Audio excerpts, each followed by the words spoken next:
Analyse du jour, bonjour. Sur le Bitcoin face au dollar, notre semaine a l'air de plutôt bien commencer. On assiste à une belle remontada. Pour rappel, on est passé de 49 000 à plus de 53 000 actuellement. On a même joué avec les 54 000 hier. On va le voir de manière plus précise. Avant ça, on observe nos croisements au niveau du MACD là. Bon, il a eu lieu, mais il n'est pas forcément d'actualité. On revient, le prix peut tout simplement perpétuer à la hausse et continuer sa dynamique haussière qui est bel et bien entamée.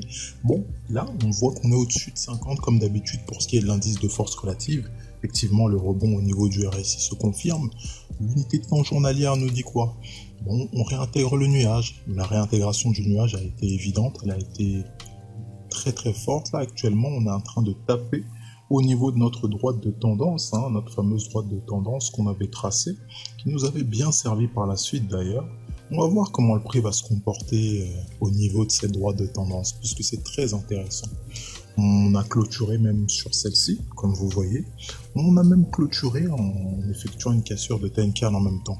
Ceci dit, la cassure, on a clôturé également au sein du nuage.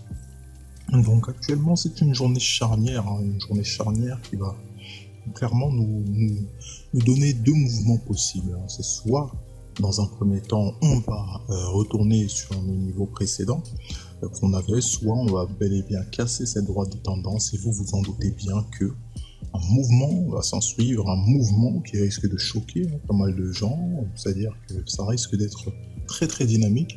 On va retrouver tout simplement de très belles couleurs au niveau de ce fameux Bitcoin qui nous a entamé une belle petite respiration. L'unité de temps 4 heures, donc on le voit assez clairement, comme d'habitude, notre structure qui s'est finalement cassée par le haut après une feinte par le bas. Comme on vous l'a dit, on le voit de manière plus précise, le fait qu'on essaye de tout simplement faire un petit retournement au niveau de cette droite de tendance, ça se voit assez bien. Bon, ça correspond également au fait qu'on teste précisément les 54 000, vous l'avez vu, et on est là, on essaie de jouer autour de ces niveaux-là. Bon, actuellement, c'est tout simplement les comportements qu'on attend, comment est-ce que le prix va se comporter, et surtout, en fonction de ça, on pourra prendre des décisions quant à la gestion de nos positions, parce qu'effectivement, s'il s'agit d'un pullback pour ensuite repartir vers le sud, il faut savoir que ça risque d'aller bien plus bas. Donc ça, on en est prévenu, on a ce scénario en tête, et on ne sera pas surpris si ça arrive.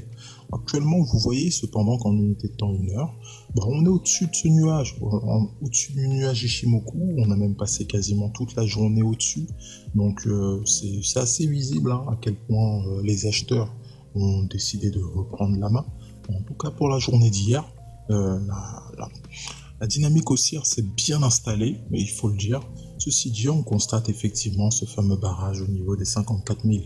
Vous le constatez, le niveau fort actuellement, il faut qu'on casse les 54 000 en fait, de manière franche, les 55 000. Ensuite, si on s'établit au-dessus, vous vous en doutez qu'on ira chercher des niveaux plus hauts, correspondent aux 57 000. On a des niveaux forts ici. N'oubliez pas cette fameuse zone de consolidation qui se situe au niveau des 55 000 à 57 000. Par extension, et sachez que si on revient sur ces zones-là, on pourrait assister encore une fois à pas mal de consolidation. Et ensuite, si on casse cette structure, vous vous en doutez bien qu'on ira chercher les 60 000. Allez, on peut aller faire maintenant un tour sur notre fameux Ethereum face au dollar. Ethereum face au dollar, lui, quant à lui, est assez dynamique. On le voit, on est allé chercher les 2500. Les 2500, on avait dit hier que c'était le niveau fort, le niveau fort à surveiller. On allait le chercher, et comme on vous l'a dit, on allait avoir une certaine stabilisation au niveau des 2530. Pourquoi, vous me direz? Tout simplement parce que c'est un niveau fort qui fait barrage avant d'aller chercher les 2600, vous vous en doutez, on l'a vu. Donc pourquoi? Vous voyez très bien ici qu'il y a des niveaux, il y a des niveaux assez pertinents, même ici, qui sont tout simplement liés aux 2530.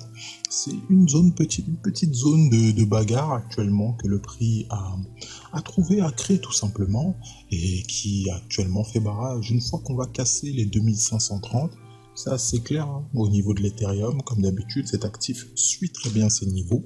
Si on casse les 2530, Bon, on peut quand même s'attendre à ce que le prix aille jouer avec les 2600. Bon, après, peut-être un retest au niveau des 2550, on sait. On sait que les niveaux psychologiques sont également importants, donc on prend en considération l'ensemble de ces variables. Allons sur l'unité de temps 4 heures. L'unité de temps 4 heures nous donne également pas mal d'infos. Pourquoi? Parce qu'on a tout simplement passé toute la journée à faire ce qu'on appelle du yo-yo.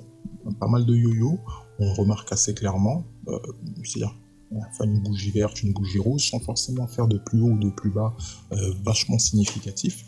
Bon, on assiste à une petite stabilisation, hein, comme d'habitude, au niveau de cette zone des 2500, 530. Bon, c'est pas pour nous déplaire, mais il serait bien que le prix commence à prendre une vraie direction, que ce soit par le nord ou par le sud, histoire que puisse être établi hein, sur la dynamique future du prix qui nous attend. On peut voir également de manière claire, assez visible, que depuis que le croisement MACD haussier s'est effectué, le prix a bel et bien continué sa hausse.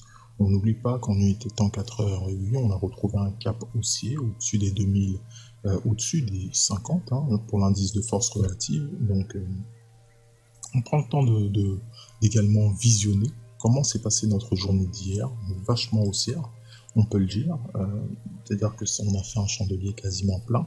Il y a vachement d'impact des acheteurs au niveau de ce marché-là. Donc, vous le voyez actuellement, nos fameux niveaux hein, là, qui sont assez visibles. On a allé tester les 2545 hein, pour ceux qui l'ont vu. Également, ça correspond à notre fameuse zone des 2530 qu'on n'arrête pas de parler. Effectivement, c'est visible. Hein, lorsqu'on va casser tout simplement ces plus hauts-là, vous le voyez, ça correspond au plus haut du 15 et 16 avril 2021. Donc, on va casser ces plus hauts-là. On va naturellement aller chercher cette mèche. Pour rappel, c'est ce qui a été précisé dans les précédentes analyses.